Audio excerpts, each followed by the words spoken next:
దేవునికి స్తోత్రము, దేవదేవునికి వందనములు. ప్రభు అయినటువంటి యేసుక్రీస్తు నామములో మీ అందరికీ ఈ ఉదయకాల సమయంలో శుభములు తెలియజేస్తున్నాను.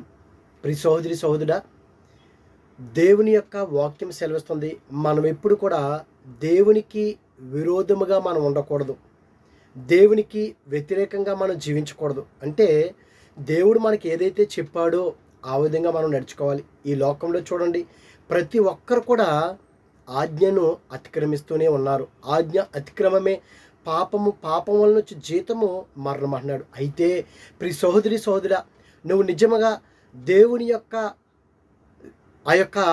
ఆ వ్యతిరేకి కాకుండా నువ్వు ఉండినట్లయితే, దేవుని యొక్క పనికి నువ్వు అనుకూలంగా ఉండినట్లయితే, దేవుడు నిన్ను ఉన్నతమైన స్థితిలో నిలబెడతాడో, ఆయన ఉన్నతంగా ఆయన ఆశీర్వదిస్తాడు.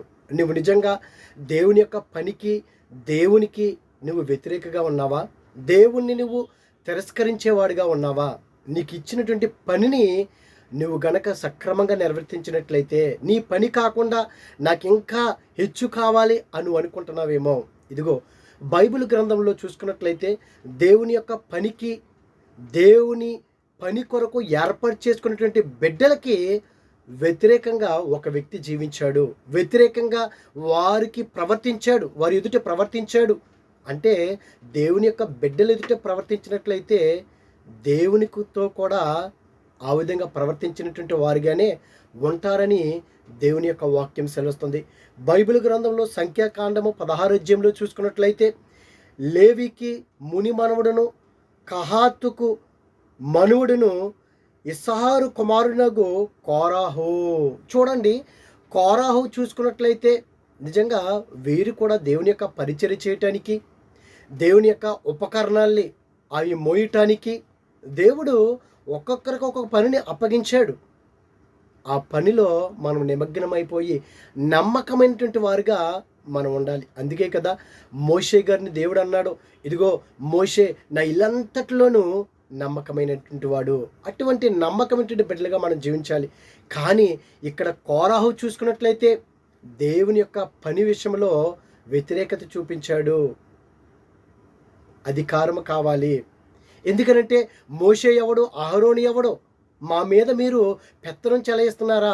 మా మీద మీరు అధికారం చెలాయిస్తున్నారా? మీరే పరిశుద్ధులేనా? మేము పరిశుద్ధులము కాదా? మేము దేవుని యొక్క పనికి మేము పనికిరామా అని సంఖ్యాకాండ 16వ అధ్యాయంలో ఆ అధ్యాయం అంతా చదివినట్లయితే అక్కడ మనకు కనబడుతుంది. చూడండి, పెలేతు, కోరహు, రుబేనీయుల్లో ఏలియాబు కుమారులైన దాతాను, అభిరాములను, పెలేతు కుమారుడైన ఓనును యోచించుకొని ఇశ్రాయేలులో పేరు పొందిన సభికులను, సమాజ ప్రధానులైన 250 మందితో మోషేకు ఎదురుగా లేచి. చూడండి, దేవుని యొక్క బిడ్డలకి ఎప్పుడు కూడా మనం ఎదురుగా నిలబడకూడదు, వ్యతిరేకంగా ఉండకూడదు, వారిని తిరస్కరించేవారిగా మనము జీవించకూడదని దేవుని యొక్క వాక్యం సెలవుస్తుంది. అయితే ఈ కోరహు చూసుకున్నట్లయితే అతనితో పాటు ఒక 250 మందిని, ఒక గుంపుని ఏర్పాటు చేసుకున్నాడు. దేవుని ఏర్పాటు చేసుకున్నటువంటి బిడ్డల వైపు ఎదురు తిరగటానికి. ఏమని అంటున్నాడో ఇక్కడ చూడండి. మోషేకు ఎదురుగా లేచి మోషే అహరోనులకు విరోధముగా పోగుపడి, మీతో మాకిక పని లేదు. చూడండి, పని లేనంతసేపు కూడా మనము పని కావాలి అంటాం. పని అప్పగించినప్పుడు, మన వారు మనకి చక్కగా ఇచ్చినప్పుడు, ఆ పనిలో మనం చేసుకుంటున్న కొంత కాలానికి ఏమైపోతాం, ఇంకా మీతో నాకు పని ఏంటి, ఇంకా నా పని నేను చేసుకుంటున్నాను, నా స్వయంగా నేను సంపాదించుకున్నాను అని కొన్నిసార్లు ఈ లోకానుసారిగా మనం తిరగబడుతూ ఉంటాము. నీతో నాకు పని ఏంటి అని మనం అనుకుంటాం. ఇక్కడ నిజంగా ఈ కోరహు కూడా, ఇదిగో మోషే అహరోనులతో నాకేంటి పని, ఇదిగో నాకు ఒక 250 మంది గుంపు ఉంది నా వెనకాల, మేము ఏదైనా చేయగలం, మీతో మాకేంటి పని అని పోగు చేసుకుని వారికి ఎదురుదాడి తిరిగారండి. చూడండి, నిజంగా మోషే గారు, అక్కైనటువంటి మిరియమ్మ గారు కూడా మోషేతోటే మాట్లాడాలా, దేవుడు మాతో మాట్లాడలేడా అని వారు సనుక్కుంటేనే మిరియమ్మ గారి పరిస్థితి ఏమైపోయిందో మనం చూసాం. మరలా ఆరోను గారు వారు బ్రతిమాలుకుంటే అక్కుష్టు పోతుంది. సోదరి సోదరుడా, అది ఎవరైనప్పటికీ కూడా దేవుని యొక్క బిడ్డలకు మనం వ్యతిరేకత చూపించకూడదు, తిరస్కరించకూడదు. ఇదిగో వీరంటున్నారు, మీతో మాకిక పని లేదు, ఈ సర్వ సమాజంలోని ప్రతివాడును పరిశుద్ధుడే. మేమందరం పరిశుద్ధులమే. మీరే పరిశుద్ధులా?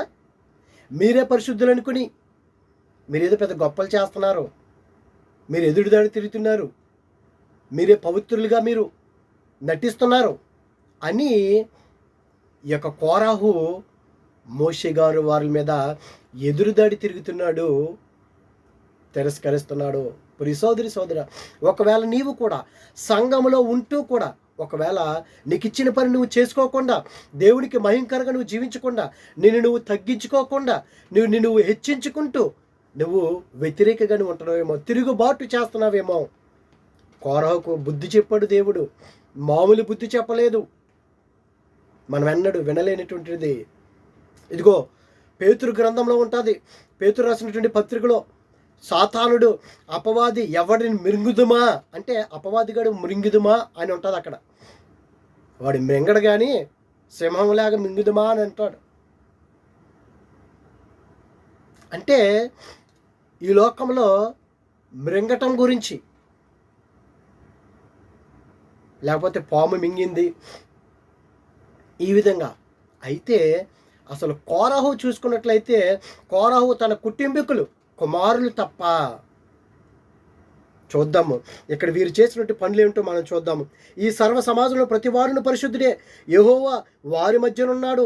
యెహోవా సంఘం మీద మిమ్మల్ని మీరేలా హెచ్చించుకొనిచున్నారు, మిమ్మల్ని మీరే హెచ్చించుకుంటున్నారు. మోషే, అహరోనులు, మేము కూడా హెచ్చులో ఉన్నటువంటి వారమే, మేము కూడా తగ్గేది లేదు అంటున్నారు వారు. కానీ వీరు గ్రహించలేకపోతున్నారు. కోరహు గ్రహించలేకపోతున్నాడు. నేను దేవునికి వ్యతిరేకంగా నేను ఉంటున్నాను, వ్యతిరేకనైపోయినాను అనుకోవట్లేదు, మిమ్మల్ని మీరే హెచ్చించుకుంటున్నారు అని మోషే అహరోనులతోటి అంటున్నాడు. ఇదిగో మరి చూస్తే ఇలాగ దేవుని యొక్క వాక్యం సెలవుస్తుంది. 8వ వచనం నుంచి చూస్తే, మరియు మోషే కోరహుతో ఇట్లనెను, లేవి కుమారులారా వినుడి. వీళ్ళందరూ కూడా లేవి కుమారులే కదా, వారి సంతతి వారినే దేవుడు ఎన్నుకున్నాడు కదా. ఎవరెవరికి ఏమేమి ఇవ్వాలో అవి ఇచ్చేశాడు. ఎవరు ఎక్కడ నిలబడాలో మళ్ళీని ప్రత్యక్షపు గుడారం ఎదుట తూర్పుని ఎవరు నిలబడాలి, పడమర, ఉత్తర, దక్షిణ అన్నీ కూడా దేవుడు ఎవరెవరికి ఇచ్చేశాడు. కానీ ఇదిగో మోషే గారు అంటున్నారు ఇప్పుడు, ఇదిగో లేవి మరియు మోషే కోరాతో ఇట్లనెను, లేవి కుమారులారా వినుడి, తన మందిర సేవ చేయుటకు యెహోవా మిమ్మును తన యొద్దకు చేర్చుకొనుటయు, మీరు సమాజము ఎదుట నిలిచి వారు చేయవలసిన సేవ చేయనట్లు ఇశ్రాయేలు దేవుడు ఇశ్రాయేలు సమాజంలో నుండి మిమ్మల్ని వేరుపరచుటయు మీకు అల్పముగా కనబడిన. ఇదిగో 12 గోత్రంలో నుంచి దేవుడు మిమ్మల్ని వేరుపరిచాడు, ప్రత్యేకపరిచాడు. అటువంటి వారు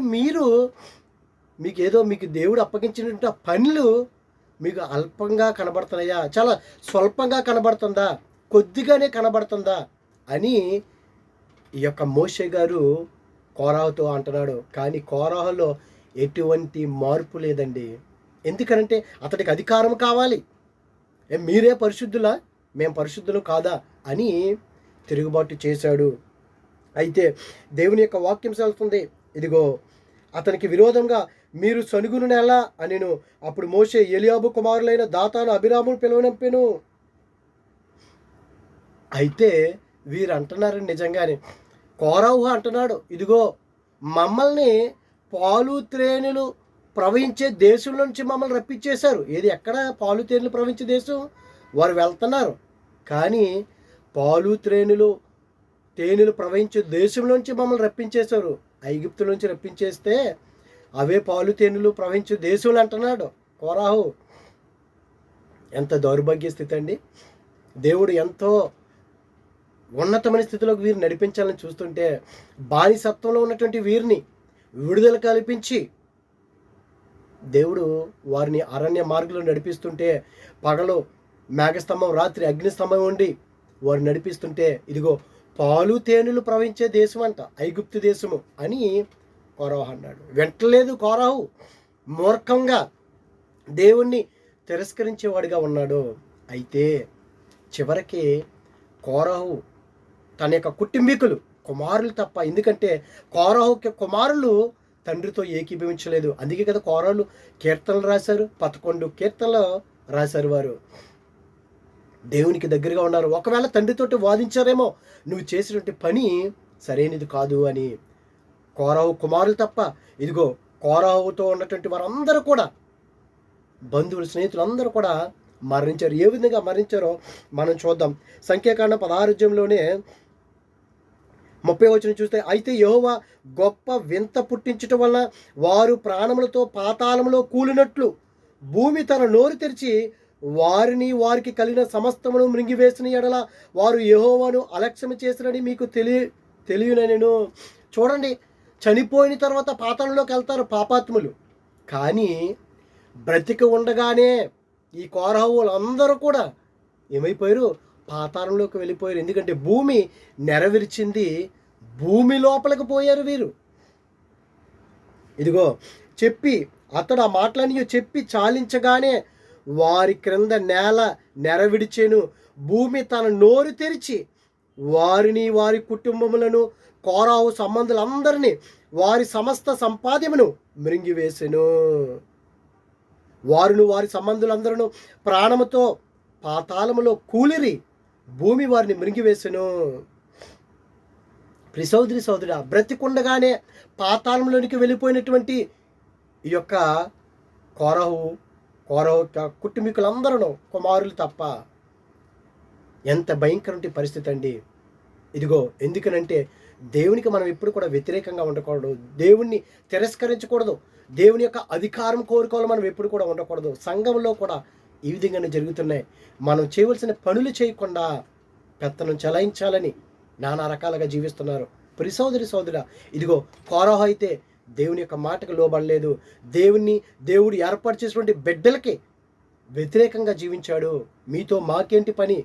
మీరైనా పరిశుద్ధులు, మీరైనా అధికారం చలాయించేది, మాతో మీకేమి పని అని ఇష్టానుసారంగా మాట్లాడారు. అయితే బ్రతికి ఉండగానే కోరహు, అతని స్నేహితులు, సంబంధికులు అందరూ కూడా భూమి నెరవేర్చింది. ఇదిగో భూమి తన నోరు తెరిచి వారిని వారి కుటుంబాలను కోరహు సంబంధులందరినీ కూడా మృంగివేసింది. మనం ఆ విధంగా కాకుండా కోరహు కుమారులైతే దేవునికి దగ్గరగా ఉన్నారు. ఈ దినాన్న నిజంగా వారి యొక్క కీర్తనలు కూడా మనం చదువుకుందాం. అటువంటి వారిగా మనం జీవించే విధంగా ఉందాం. అటువంటి కృప దేవుడు మనందరికీ దయచేయును గాక. ఆమేన్. పరిశుద్ధుడా, ప్రేమగల తండ్రి, మహిమగల దేవానికి స్తోత్రములు దేవా. ఇదిగో దేవా, కోరహు ఉన్న తండ్రి అధికారము కోరుకున్నాడు. ఇదిగో తండ్రి, నీ బిడ్డలకు ప్రభా వ్యతిరేకంగా నిన్ను తిరస్కరించేవాడిగా ఉన్నాడయ్యా. మేము ఆ విధంగా ఉండకుండా తండ్రి, నీవు ఇచ్చినటువంటి పనులు మేము చేసుకుంటానికి అణిగి మణిగి మమ్మల్ని మేము తగ్గించుకొని జీవించడం మాకు సాయం దయచేయమని, అనర్గిన ఆరోగ్యాలు దయచేయమని క్రీస్తునామములో అడుగుచున్నాం పరమ తండ్రి.